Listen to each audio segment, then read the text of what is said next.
But to all the participants of this webinar, very good morning. Unfortunately, we are meeting at a time when the world is on the brink of a pretty serious situation, particularly what we have seen since this morning. But I believe the world also moves on. And I'm delighted that CII has chosen to have this very important subject. Can India become the global leader in the manufacturing sector in this decade as your Manufacturing Conclave 2022 agenda? Ladies and gentlemen, let me begin by complimenting CII for the focus they have brought back to manufacturing. Somehow, over a period of time, that focus has been missing in our industrial or in our policy making landscape. Last few years, through the Make in India program and various other initiatives, Prime Minister Modi, leading from the front, has been focusing very deeply and strongly on this sector, on the manufacturing sector.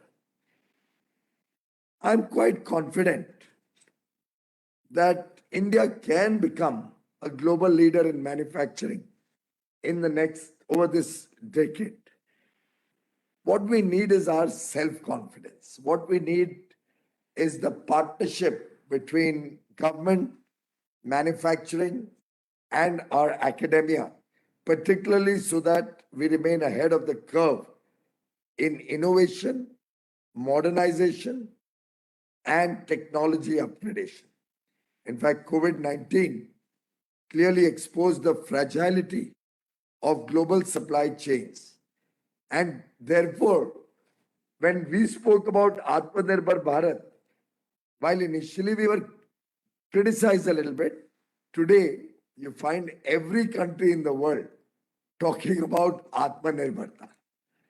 You will realize these shifting global supply chains are clearly demonstrating to the world that it's important to be self-sufficient, particularly in areas which are critical, and then work with other countries in areas where others have a more competitive edge, but ensuring that the supply chains are resilient, transparent, rules-based, and work with an organized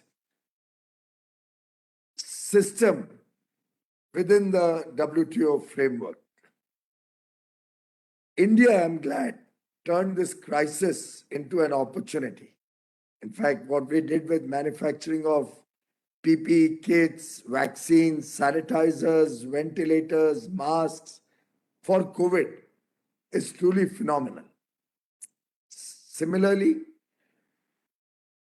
the response we received for the PLI schemes, production linked incentive schemes, in the making of which CII has played a very important role, as some of you may be aware, also gives us confidence that there is a investment appetite and an understanding that India will have to develop further on the manufacturing field.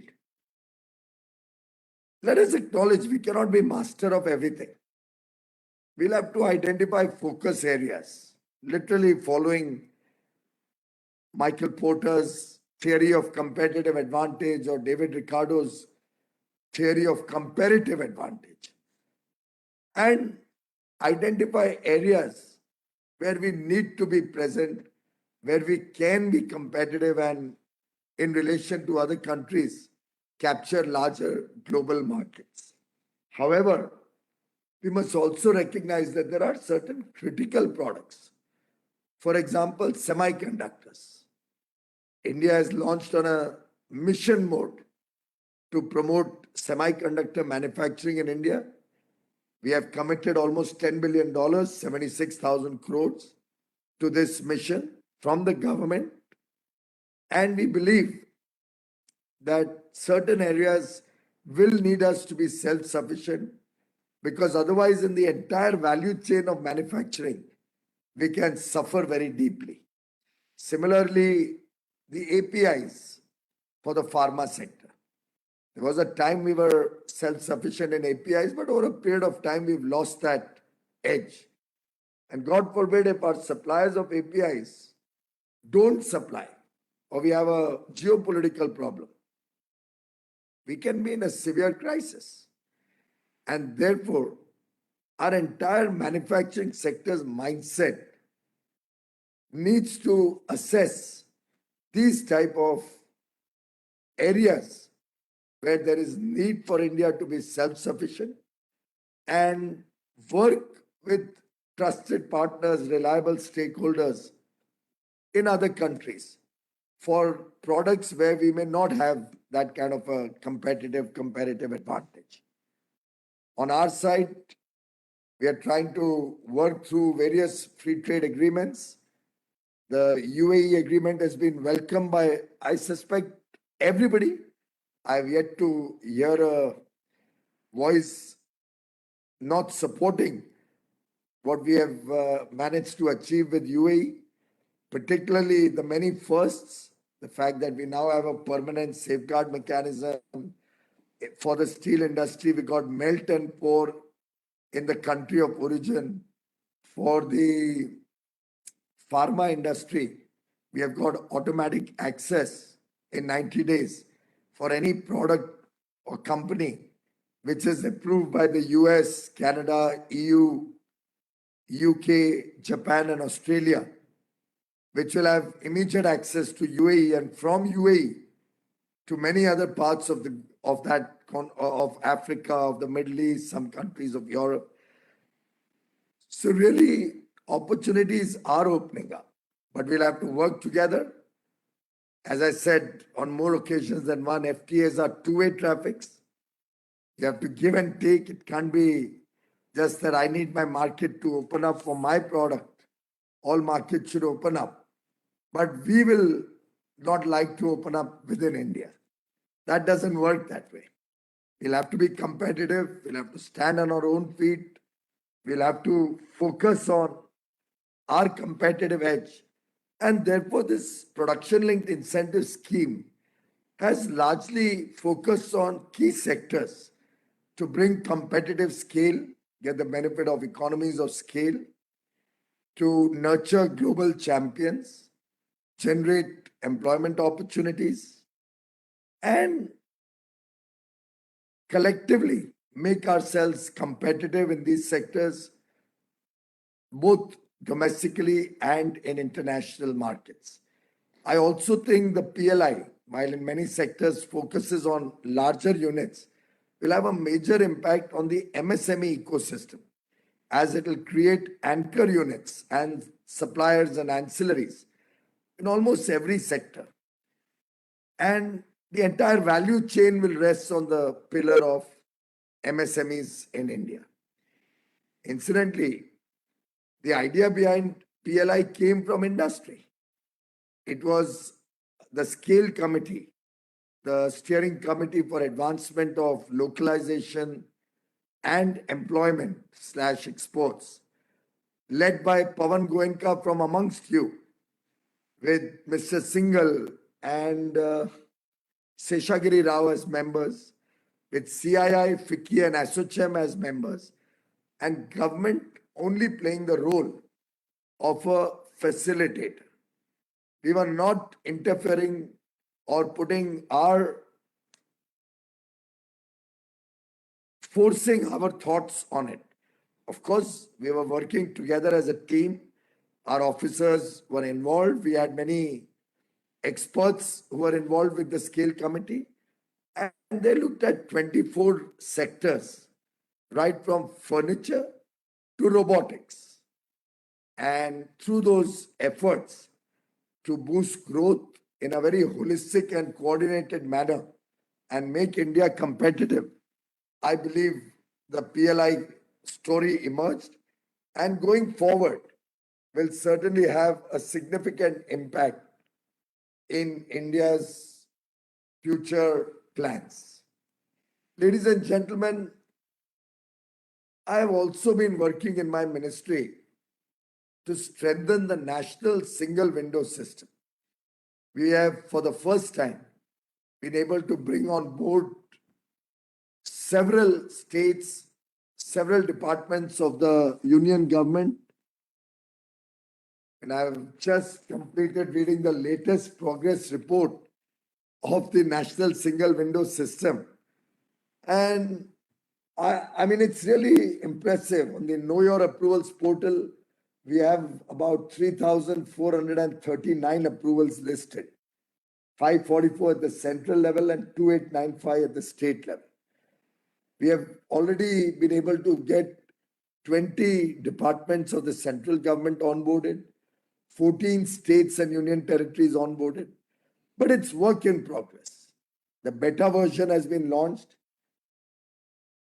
As industry engages with this national single window, only then we will be able to expand its scope. Only then we'll be able to know what really are your pain points, what we need to do, what we need to focus on. And if I may share with you, my amongst the various comments I've written on this note, one of my comments is, and I'm saying this because I was just clearing this note.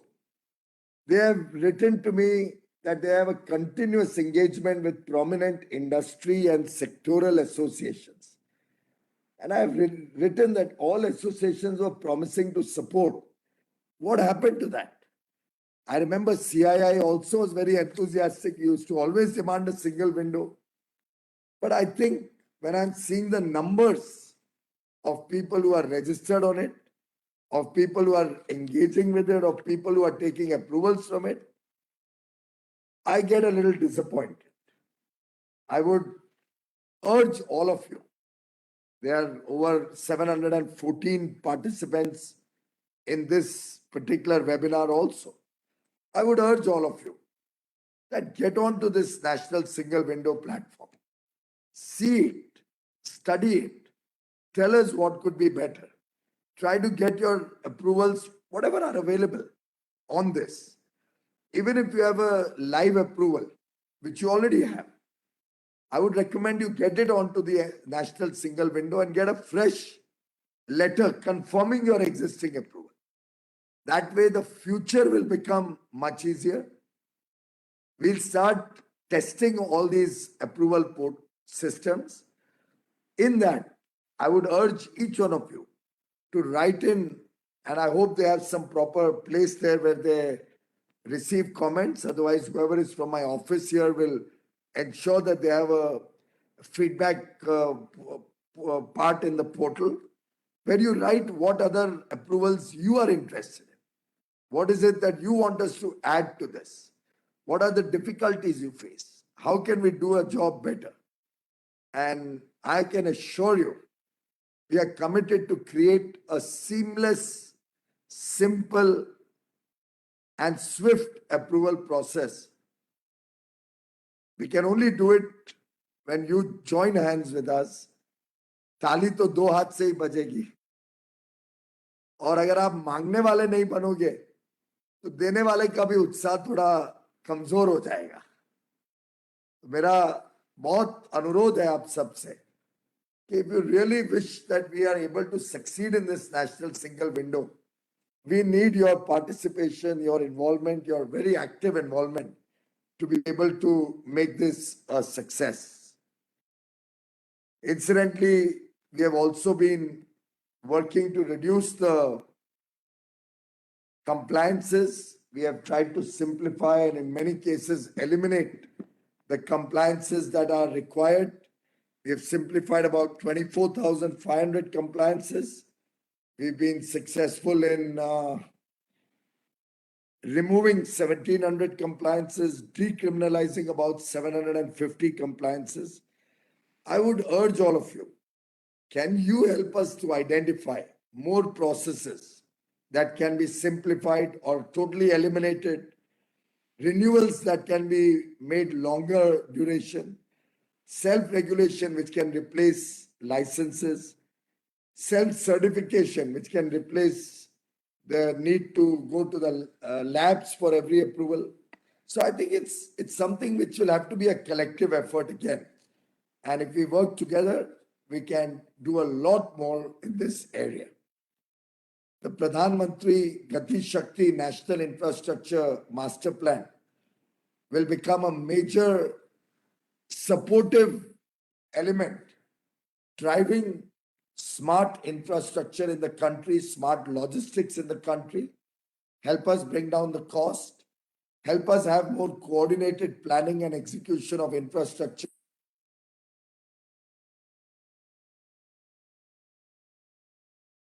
Look at it, to invite our officials to make a presentation on PM Gati Shakti.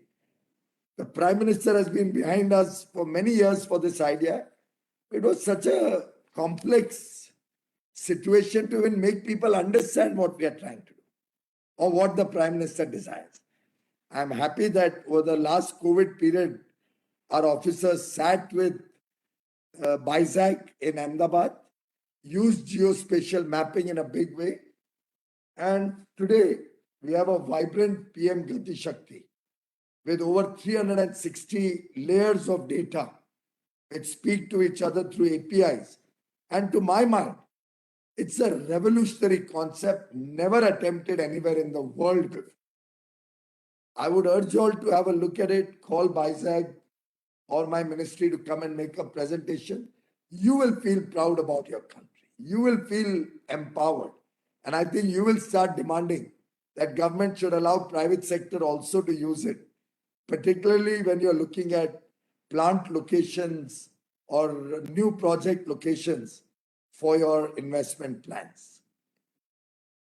Friends, while we are working on a very solid program for structural reforms and macroeconomic stability, I always believed our growth story has just begun.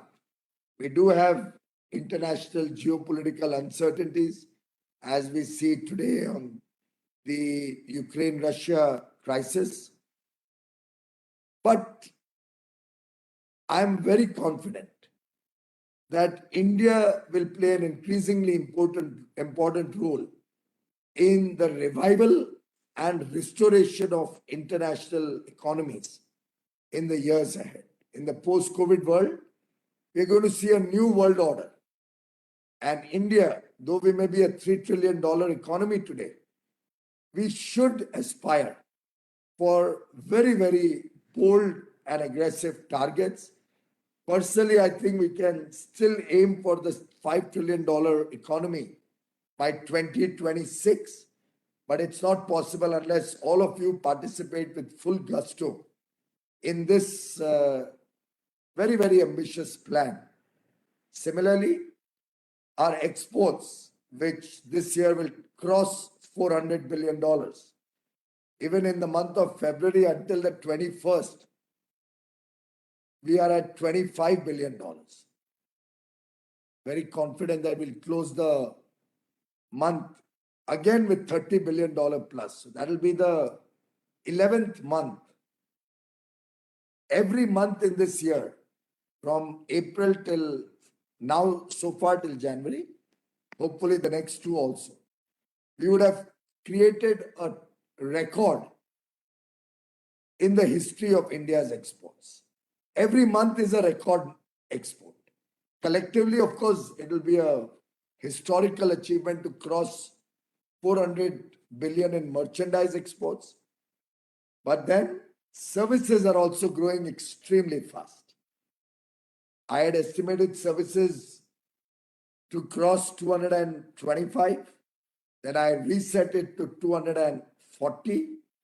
I have now reset my services expectation to $250 billion. Within a year, the target has undergone 2 revisions. That's the strength of services. I was thinking in my mind that looking at the growth on both sides, services will catch up faster. And by 2030, India should aspire for $1 trillion of merchandise exports and $1 trillion of services exports. I just hope they don't catch up with manufacturing faster than that. I'm happy with services exports, but I'm trying to encourage you to be more bold and ambitious in your plans and make sure that you grow simultaneously so that we don't see a situation where services overtakes manufacturing. And as leaders of our manufacturing sector, particularly Baba Kalyani and Vikram Kirloskar are here, I'm venturing to throw the gauntlet of this challenge that we should and must promote manufacturing export from India so that we don't land up in a very, very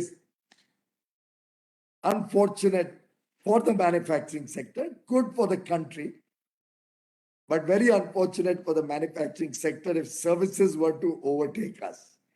So let's aim for $1 trillion plus by 2030.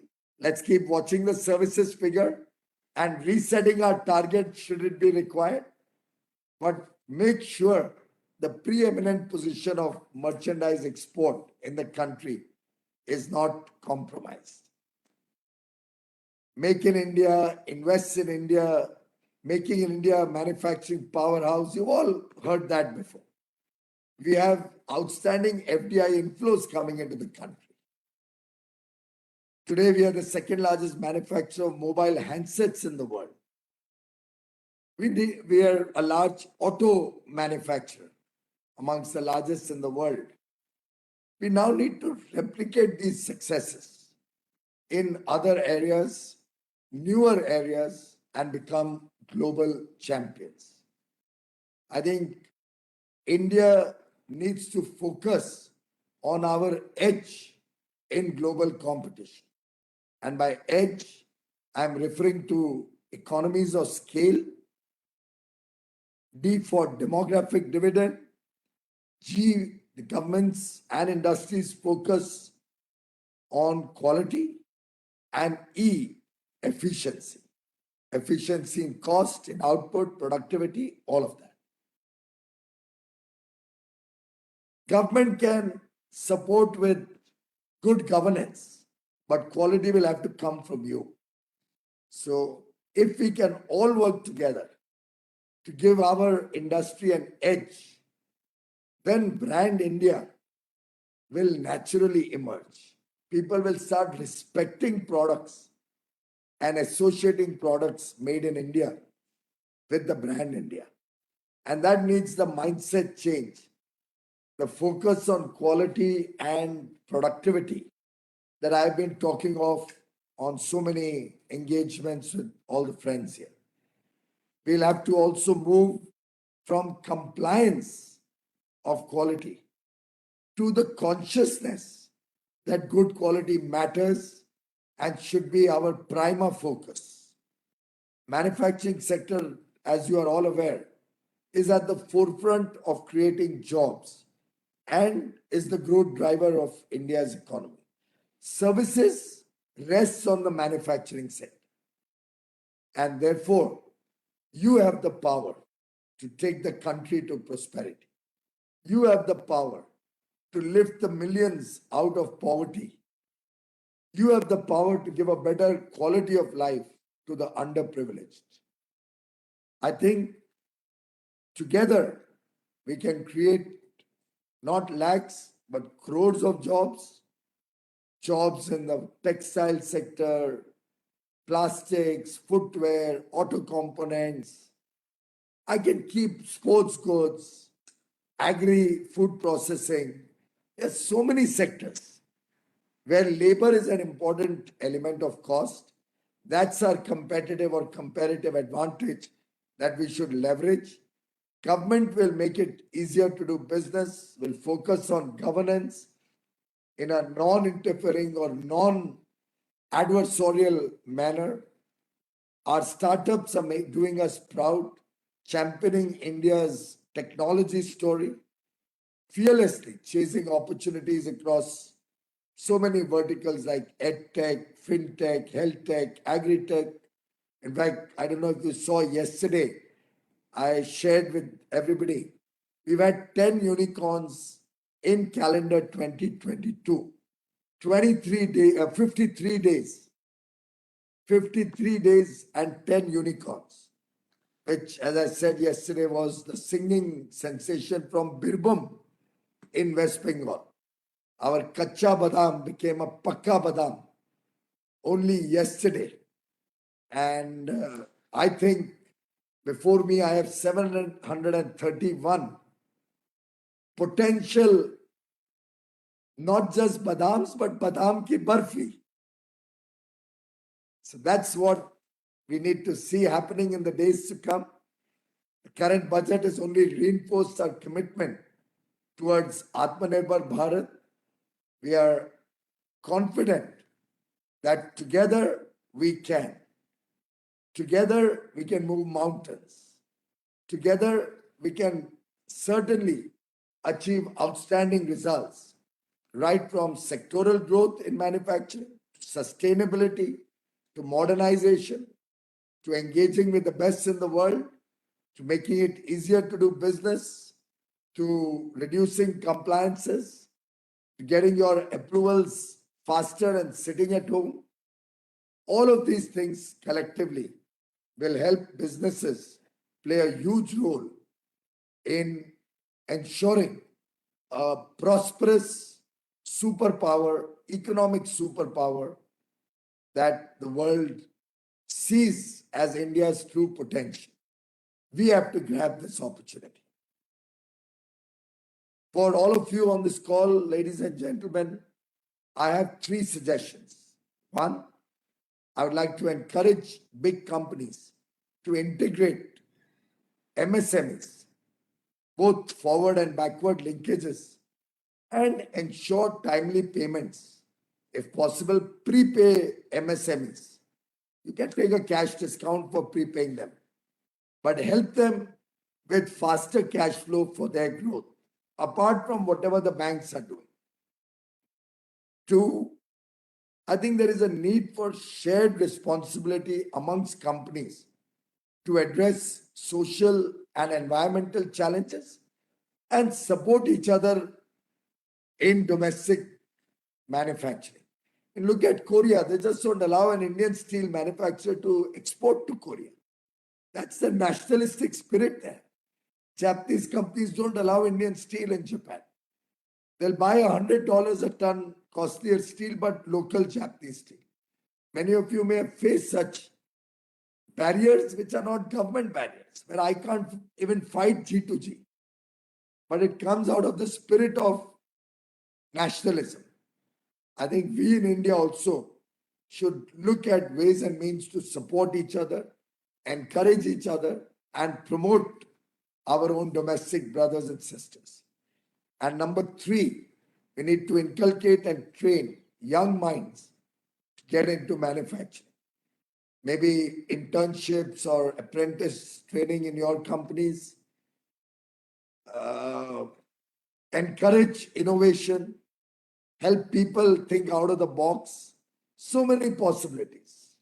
We saw the drone show by a startup involving over 1,000 drones at the Beating the Retreat ceremony in New Delhi, and truly makes one's heart swell with pride at the achievements of our young entrepreneurs.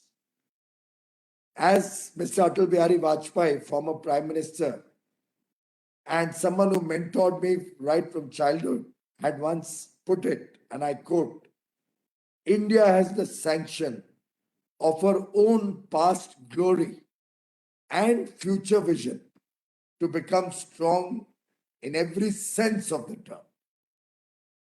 Ladies and gentlemen, let us all come together to make India stronger in every sense: political, geopolitical, economic, social, in every way, by taking bigger and bolder steps every single day.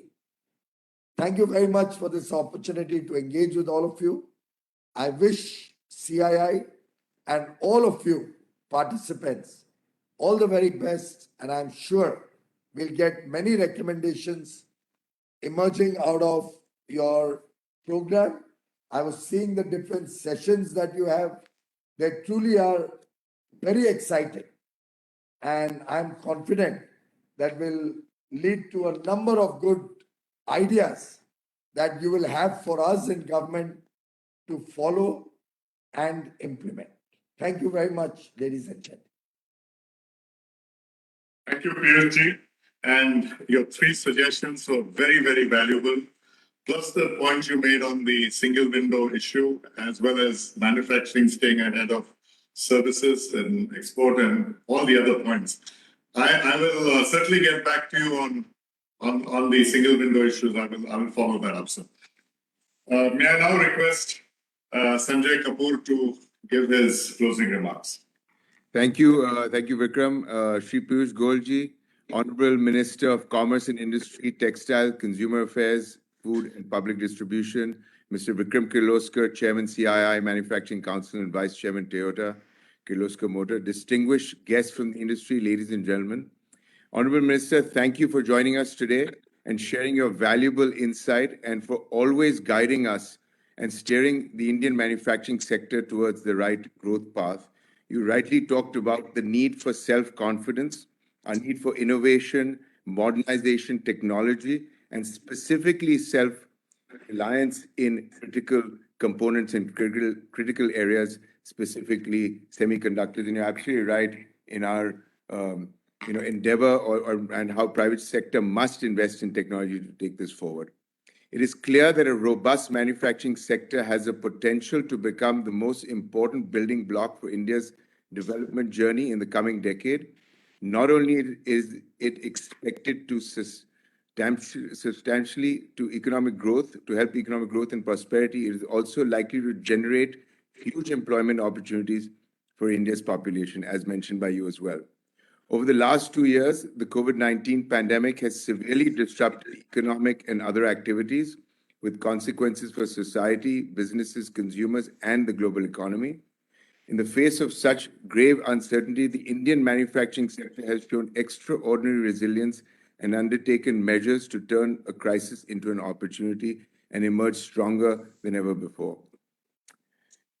The government's support, be it in the form of economic relief, policy measures, fiscal stimulus, and structural reforms, has been invaluable in the strong revival of the sector and clearly indicates the focus being accorded to the Indian manufacturing sector as an important growth instrument. This is also reflected in the latest union budget, which outlines several initiatives to promote a healthy and economic ecosystem for the growth of manufacturing sector in the country, as well as the PLI schemes that have been announced. Today's conclave aims to facilitate a deep dive into the manufacturing sector and develop strategies to position India as a global manufacturing hub in the next few years.